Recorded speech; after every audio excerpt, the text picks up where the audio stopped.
Welcome back, everyone, to the Mortgage Heroes Weekly Podcast Show. I'm Andy. I'm Lonesome Mike. And I am Will. And as you guys can see, Brian's not here because we are welcoming our new mortgage hero. That's right. Congratulations to Brian and Michelle. Yeah. Just welcomed their newest addition to their house. Can you believe that? Yeah. This is awesome. Baby number awesome. two. We got for another that. little baby. We got to train him since, Growing family. Get that kid a calculator. So today, guys, we have to talk about a variety of opinions jockeying for position. Only one can rule them all. But we got Fannie Mae's chief economist on the housing market outlook. We have why are existing home prices up year over year. Changing homebuyer expectations are slowing the housing market. And then DataDigest. Today's homebuyers are seeking affordability not found in the West. We can definitely dig into that one. That's our backyard. And we hear that all the time. But let's go. Backyard. Let's go from the top, guys. Fannie Mae's chief economist on the housing market outlook. Economic growth likely to slow. Central bank won't cut rates till the end of quarter 2, 2024. I don't even know about that anymore, but let's see what Doug Duncan has to say. Doug Duncan. We got another uncle, right? We got Doug. Uncle Powell, Uncle Doug. All these guys just giving us some news. Yeah. But, I mean, he sounds like he's a little optimistic. We'll see. Yeah, I mean, he's only predicting a 50-50 chance of another rate hike. So thank you, Uncle Duncan. Yeah. I think that's like going to change. I mean, it always changes. I mean, it goes up or down based on market sentiment. And, it's funny, though, because sometimes, depending on the conversation, we go, sentiment doesn't matter. Data matters, right? And then you go, wait, we must be measuring sentiment for a reason. And you go, it's because of this. Yeah. How people feel about things ultimately sometimes does determine where they have to go next. So. I just love the news that they keep giving us, Andy. Same news. Yeah, I mean, I was thinking about that in preparation for the show today, where you're like, we do have a lot of, let's say, dour or less positive things to talk about nowadays. But then I was looking back at some other shows and client email, video newsletters we were sending, and we were sharing a lot of good news about appreciation and rates being their lowest historically, and all sorts of like great information that at that time, that's just what was going on seasonally in the in the lifespan of real estate and mortgage. And this is now the other side of that coin. I do. It's tough. I like that you're saying seasonal, because this is seasonal. This will pass. Yeah. It's just kind of brace right now for what we can expect, which is it is what it is. A low inventory housing market right now. Obviously, he's predicting right now that things are cooling down, and we're already noticing it. We're sensing that. That's just because of the high interest rate, the affordability, and there's lots that go into it. So he's not giving us false information, but it's just the same thing, redundant. Well, it just makes you wonder, right? Because a lot of times it is the same thing, and you hear, this person has the same opinion as these 5 other people, and then you hear some counter opinion, and you go, well, geez, why are they saying that? I mean, the other day I was reading an article about Jamie Dimon, the CEO of Chase Bank, and he's saying that investors need to get ready for the Fed to be at 7%. It's like, well, wait, hold on a second, where's that coming from? And then you hear other people say, like, the Fed can't stop this, and they'll have to continue raising rates until the job is done, and they're saying the job's not done until 2%, which we're still far away from on inflation. Ooh. So then I go, okay, well, that makes sense too. Like, only, again, like at the top of the show, only there will be one to rule them all, and one opinion will be played out to its fullness, and we'll end up seeing what happens. But at least here's the thing: Fannie Mae coming out and saying this means something for mortgage and real estate. Lawrence Yun, we talk about NAR when we talk about real estate stuff, that matters, and their voice does carry some weight. However, they are only representatives of 2 industries, mortgage and real estate, and don't encapsulate all the other factors that the Fed has to consider in their decisions. That's right. There's more to it. Well, let's get into this. Fannie Mae chief economist, Uncle Doug. Yeah. Well, so, part of the problem here is that, the Fed is running off their portfolio, which we've been talking about because we're talking about it. Most people don't know what that means, but they've been running off their balance sheet, which means they are removing risk from themselves and putting it back onto the open market. But that does come at a cost, because the open market, in order to absorb that, has to go, hold on a minute. I need to make sure that me absorbing the risk you're moving yourself away from doesn't come at a cost to me. So that means I'm going to need rates at a higher price for longer in order to be able to sustain carrying all of this debt load. Yeah. And I think that's an untold story in all of this. Of course. And probably part of why he's saying he sees it a 50-50 chance is the Fed's going to have to do it, because they're also transferring risk at the same time. Yeah, absolutely. When the risk is super low and rates are like 2.5%, 3%, okay, that's fine. But in an increasing rate environment, that risk increases as well. Exactly. And we're starting to see these increases in a little bit in everything. Mike and I were even talking about his bank account today. He was all excited because he's getting 5.1% return. That's high in this market, though. Yeah. That's really high. Well, that's what starts happening, right? A lot of people stop going to banks because of everything that they're hearing. Mm-hmm. And so they're not making those deposits. So the bank banks have to start making some type of giving an incentive to get a Mikey, get a Will, Andy, like, hey, let me go deposit some of this money and I'm making 5.1%. Yeah, I mean, the incentive was enough to get me in. So it worked. Definitely worked. And you might not even remember this because maybe it wasn't aware. It wasn't, your awareness wasn't there maybe 2.5 years ago. I mean, were you running your money to bank when it was 0.5% or 0.7% return? Did you even know about it? No, I didn't. Yeah, so you did not, right? You don't know, not because you're... Well, the return was so small, it wasn't even noticeable. Right, it's negligible. And that's part of this whole yield conversation, you know, when we're talking about this, like, that's great. 5.1% is outstanding because that's better than 0.7% the yeah, before. Absolutely. But this is also part of that function of this monetary policy. I mean, when you withdraw volatility from one area, you create volatility in another. And where you increase rates in one side, you have them on another. So in a weird way, a lot of people, in addition to you, Mikey, are benefiting from that same that same spillover effect in this. So that's how everything's just intertwining with one another. Yeah. So, I mean, to kind of wrap this part up, I mean, look, I think what we're seeing is this new normal. People are becoming more accustomed to seeing rates at this price. You know, we've been talking about rates in the 7s for now several months, 7.25, 7.5. I mean, we are likely to see 8s. I don't think that's any surprise to anybody. You know, month and a half ago, guys, remember we were saying that like the news headlines, they're like teasing this whole 8% thing because like, let's warm people up. They're just priming everyone to get ready that you're going to see 8s. And I think that that's going to happen because of Absolutely. It's kind of like when you go to get that massage, you go to Massage Envy, you get that, they start off really nice, you know, and you're like, had a little pain somewhere. And then once they dig in there to do that deep tissue, put that elbow in there. That's when it hurts, right? And so that's how I think they're doing these things. They're kind of easing and massaging it a little bit. And then boom, when it hits, it's like, I told you so, you know? One of the things that I found interesting in what he said is housing market, the housing market to cool in the coming months. Well, we'll already see it's happening now. Yeah. You know, and then, but does not anticipate a crash. And that's the thing that we're hearing all over the place. The crash is coming. The crash, the 2008 is going to be repeated. Well, he's not predicting that. He predicts that home prices will continue to rise. Well, obviously, simple economics, supply and demand. Here in California, we're having a difficult time with that. We researched 3 zip codes. Here in our local, actually 91913, 1415, and 11, and we only had like 18 homes in a certain price range. Wow. That's crazy. That is really low. Yeah, if you look at how many loan officers and how many realtors we have in the area, it's like the numbers just don't make sense, you know? Yeah. So, but I like how he puts that. And then he also expects mortgage rates to remain elevated. Well, hello. Yeah, I mean, that's kind of a foregone conclusion. Yeah. But I mean, it's this catch-22, right? We have this demand that's happening, but then we have affordability. Yeah. Like the higher rates go, it squeezes people on their affordability to get their loan qualified, and then it costs them more in order to maintain that, carrying that expense every single month.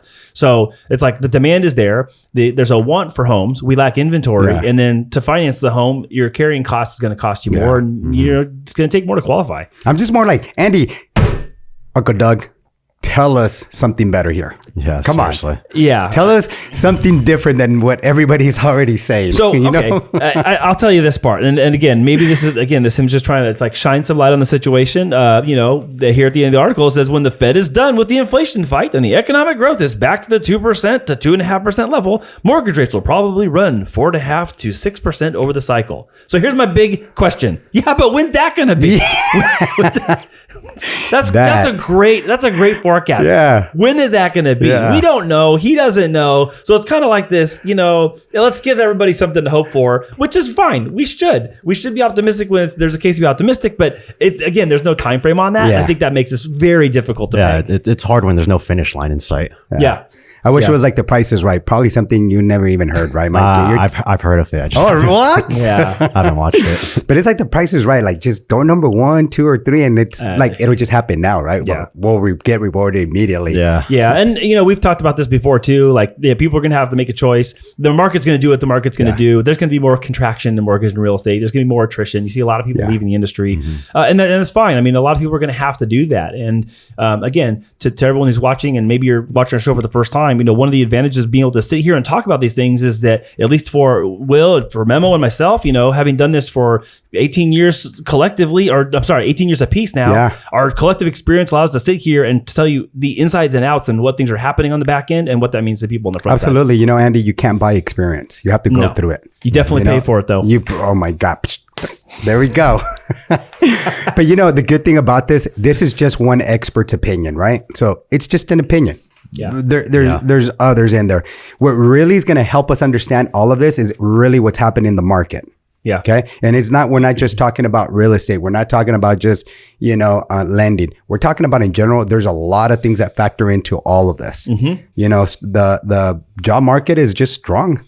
Yeah, that's been a stubborn point in this whole thing. Very stubborn. I think that's also part of why, Doug from Fannie Mae says this. And again, that's a catch-22. Yeah. The job market being strong allows people to have jobs, which again helps them qualify. And if they have good paying jobs, then they can meet the affordability standard in order to get into a home.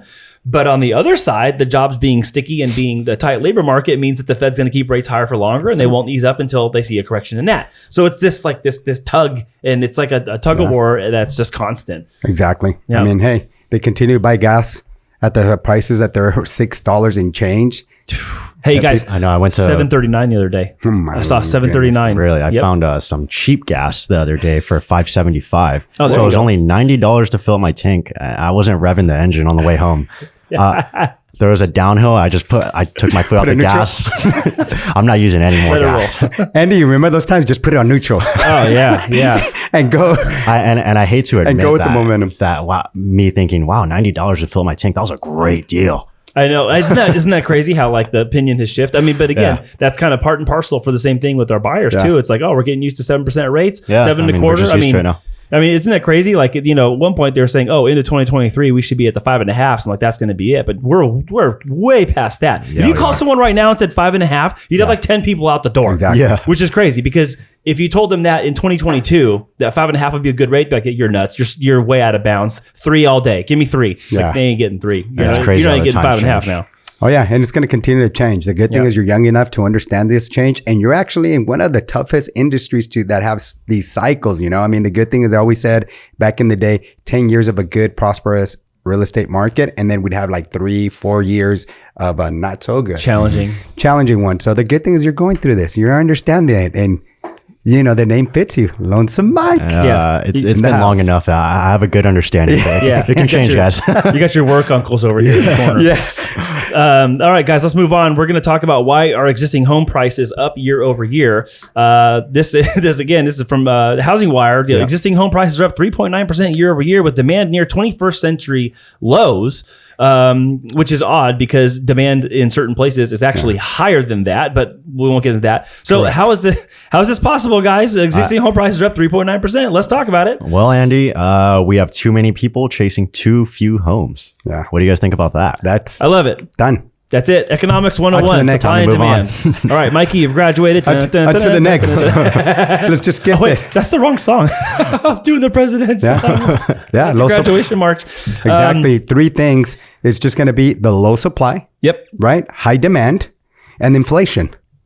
Yeah. That's what it is. These are the things of why it's causing the home prices to continue to rise. And one thing I saw, and I was looking in the comments, not just for this article, but another one about the same topic and another platform.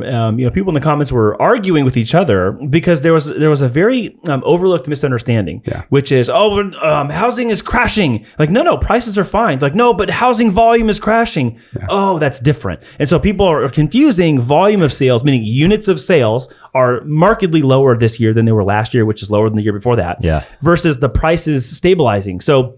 And what's funny is that they're actually they're not against each other. They actually are a byproduct of one another. Right. When there's less inventory, their prices stay high, and those prices staying high are also on the other side going to affect the volume. And here, so that the normal person understands, when we're talking about this growth, it's nationwide. Yes. Okay. There's certain specific spots that you'll find in certain cities that aren't doing well. They're actually losing. They're down by 10. 8, 6, 5%, But here in some areas in California where, we're considered to be more in an isolated area, we're not building as much, and therefore the prices seem to be going up. Yeah. Yeah. And that's going to be the case probably again, as the inventory is low, even with elevated rates. I mean, because again, the other part of that is the silent part of this is that the elevated rates are preventing people from listing their home and moving. So, because they're at 3% or 2.5%. So, in a weird way, like, yeah, the prices are high and they're going to stay that way because there's not an influx of a lot of people trying to list their home at the same time, which would make prices low. That's right. I know I don't want to lose my rate.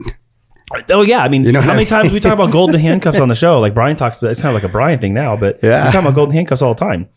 So, year over year sales fell 15.3%, down from 4.77 million in August of 2022, and inventory is still negative year over year. Unsold inventory sits at a 3.3 month supply. We technically, for a healthy market, we need 6 months supply. 6 months. We're really far from that. Again, you scale that to nationwide, like Memo's talking about. You start having nationwide conversations. You go, 3.3% or 3.3 month supply. That doesn't sound too bad, but that's literally half of 6. So that's a problem. Yeah. We need more people to be able to find homes, and that will keep prices high. And again, building in the right areas. Yeah. Because we're seeing some builders are actually tapering back. Yeah. Because they're seeing that we're actually overbuilding. Well, yeah, that's okay. So talk about that a little bit, because I know, we've talked about this kind of off the show, but there's the demand part of that gets met by these builders, but then there's some that are pulling back because their area isn't doing as much. Where there's migration going to places, there's a lot of building, but where they're coming from, there's hardly any at all. Well, it happens a lot of times, Andy, where the actual medium the actual medium income of a person, they just can't afford that payment. So the builders are building based on, let me build, we see what's going on nationwide. Let me kind of build in this area thinking, people are going to come in here and figure out a solution, or we can incentivize them with providing a 2-1 buy down and get them in. But they're realizing that with the rates increasing right now, they're saying like, no, we're not going to get in there. Maybe we got to rethink this because our incomes are so tight.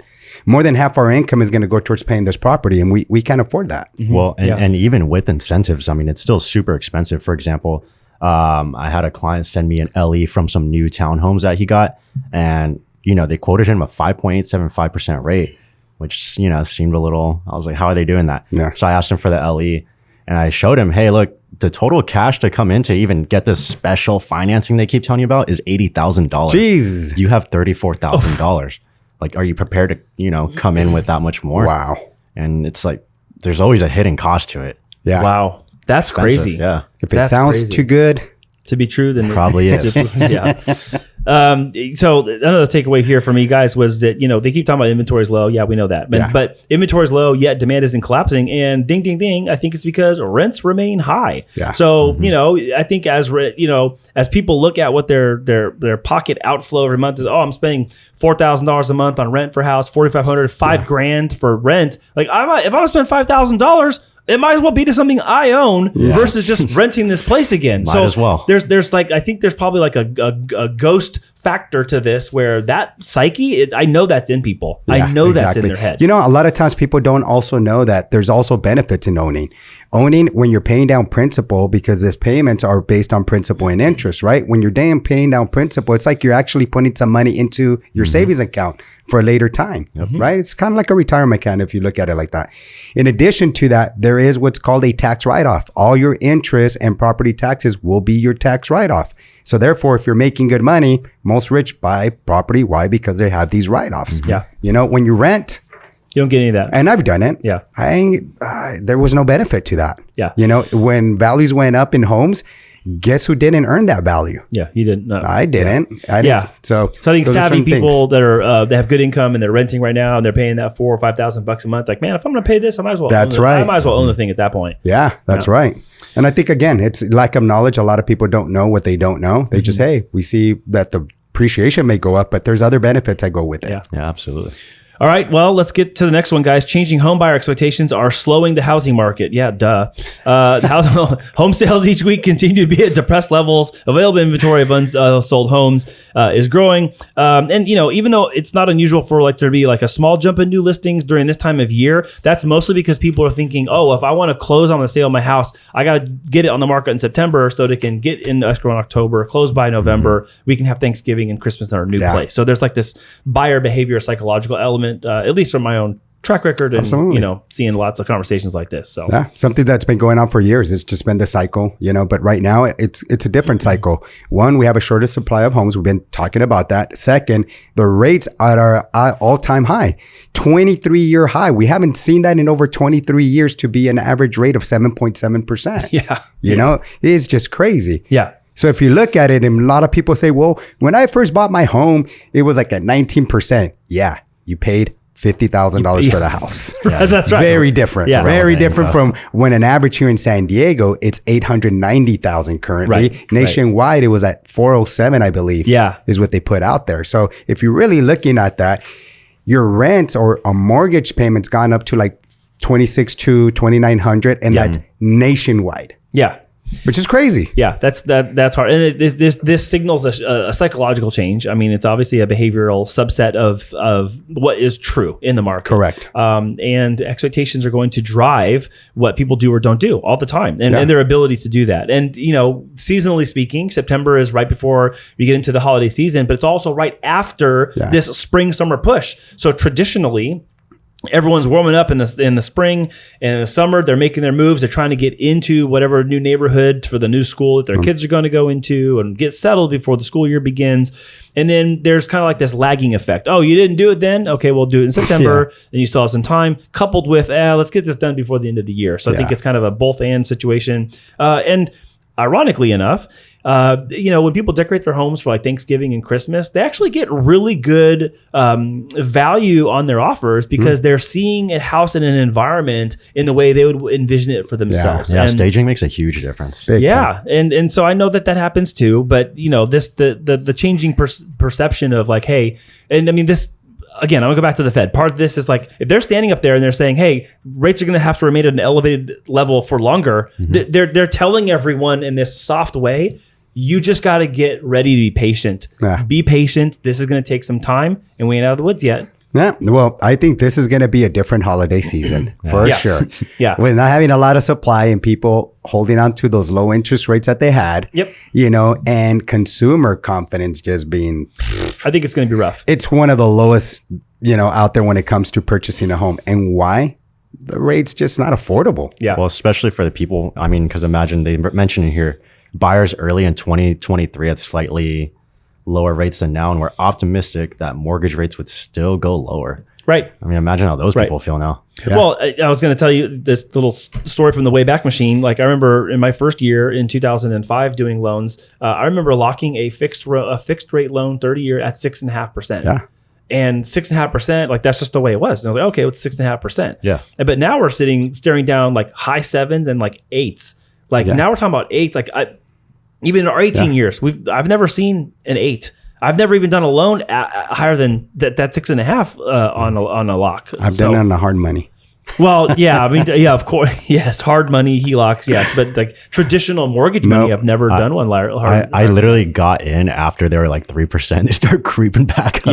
Yeah, and it went up quick. And I remember when I first started, I'd do so many cold calls, and a lot of them were for refinances, and everyone would be like, "Nope, already refinanced. I have a 2%. Yep. And that's crazy. That's what I got all day long. So you refinance half the country, and he called them all. Yeah, he called them all. I just confirmed they get refinanced. He was like, "You called from Memo's office? I already did it. I'm done." After March of 2022, that's where everything just started creeping up. That's where we started seeing just rates spike and at a historical high. We've never seen that. I was thinking about that the other day, and that little arcade game that the whack-a-mole with the hammer and the thing that pops up, you gotta hit it back down. I kind of feel like that's what's going on in the market, right? It's here's this problem with inflation. Oh, here's jobs over here. Oh, here's affordability over there. There's mortgage rates it's inventory, and there just seems to be a lot of them all at the same time. And here's what I'm also noticing, and I'll say this to our own credit.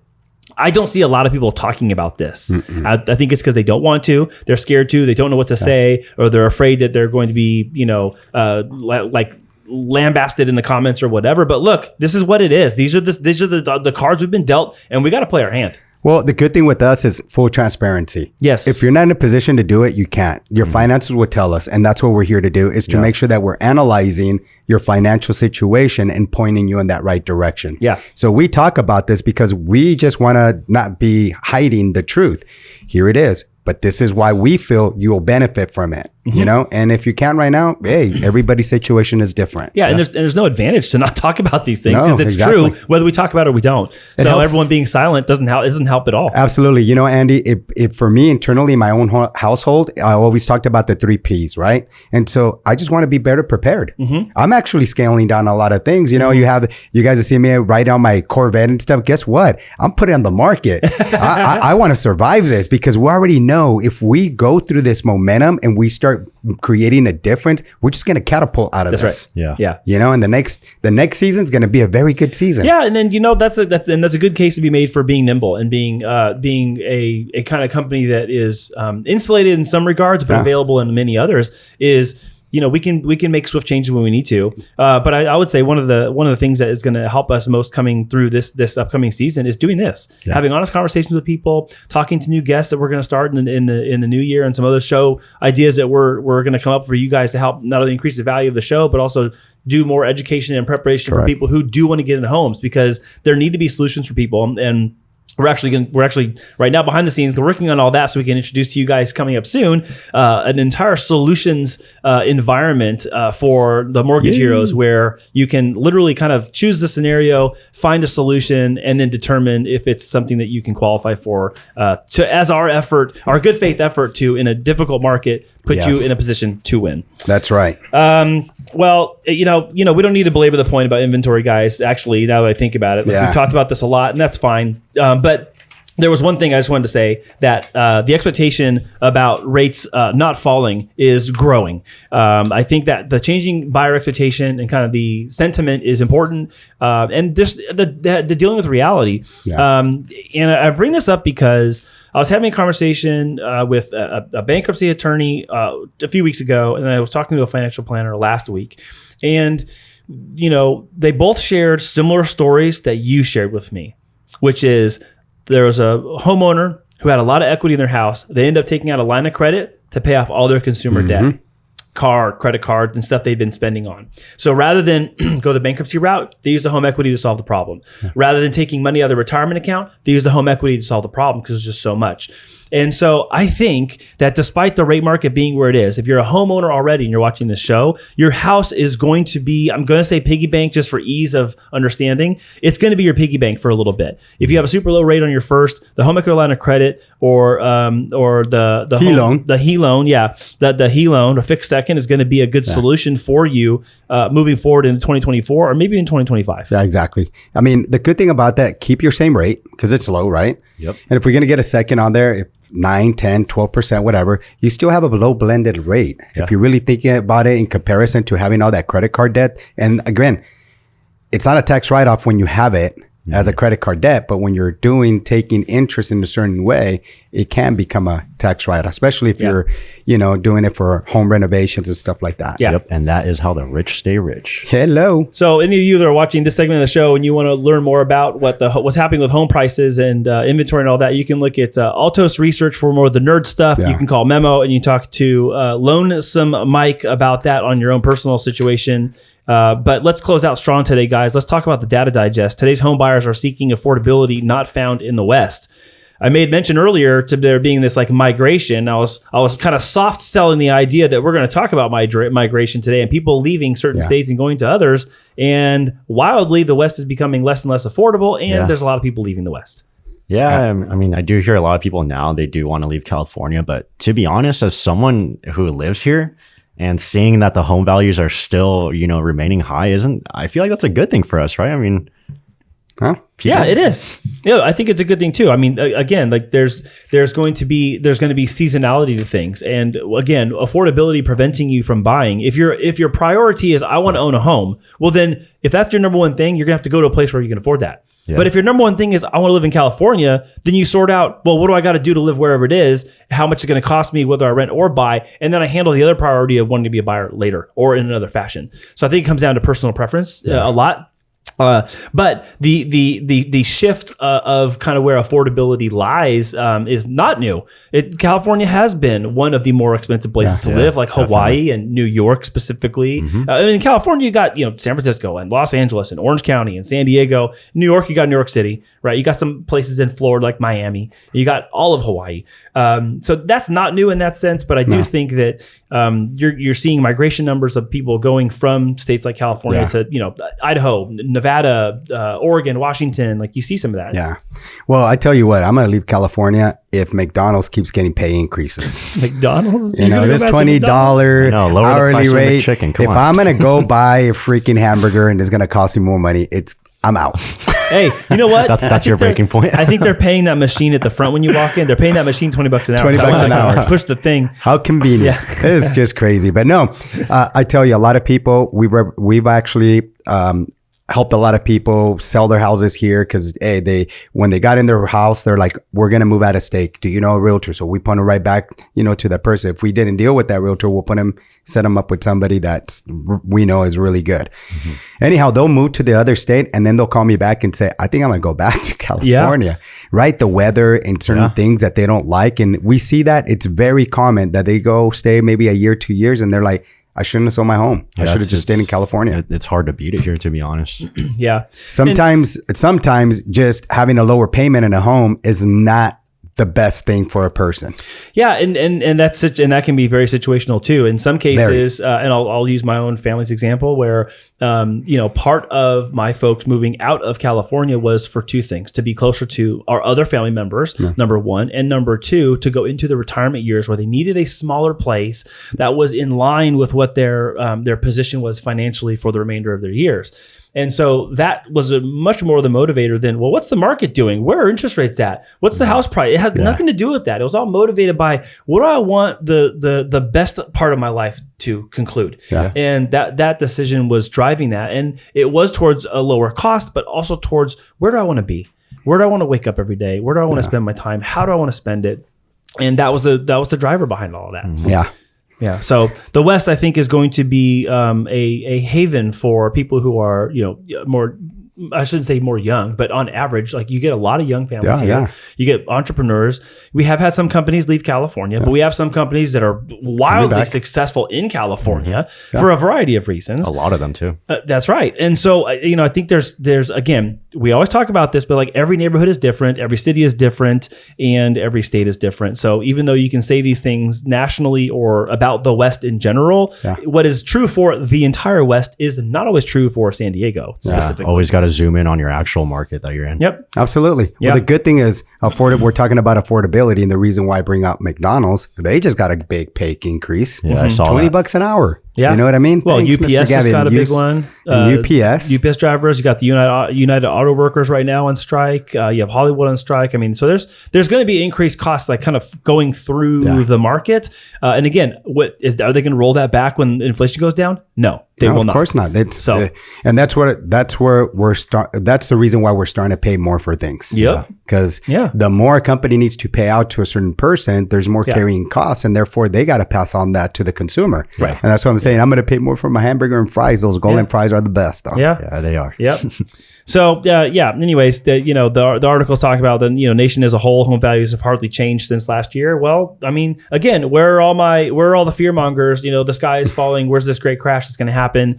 And this is because of the rebound effect. And this is what I wanted to close. My final thought on this for you guys was, I look at my own home value every single month when I get the Homebuyer report, and there was a slight dip in the price by like 9%, but then it went right back. So now it's exactly where it was like a year ago, June of 23 to let's say June of 22 to August of 23. No. It's right back where it was. So it might have been that place. So this whole idea of, home values have hardly changed. That's right. Because any correction that happened has already been recovered in a lot of major markets. I've seen that too. Yeah. It's crazy. So Well, that's that, guys, for this week. Thank you again for another great show. Appreciate your comments and your preparation, guys. And for all you watching the show today, you need to reach out to Memo. You need to reach out to Mikey. You need to reach out to Brian. You can send us a DM. You can leave a comment down below. Let us know how we can help you win in mortgage real estate in 2023. And we are getting prepared to help you win also in 2024. We got a lot of new things coming up. We're going to wait to tell you about them and maybe even leak a preview here and there over the next couple months. So thank you so much for tuning in. If you're watching this on YouTube, make sure you like the video, subscribe to the channel, and turn on notifications. And for all you listening in on Apple and Google Podcasts, make sure when you subscribe, you turn on direct downloads so you don't miss any episodes. Thanks for watching, and we'll see you again next week. Peace. Thank you.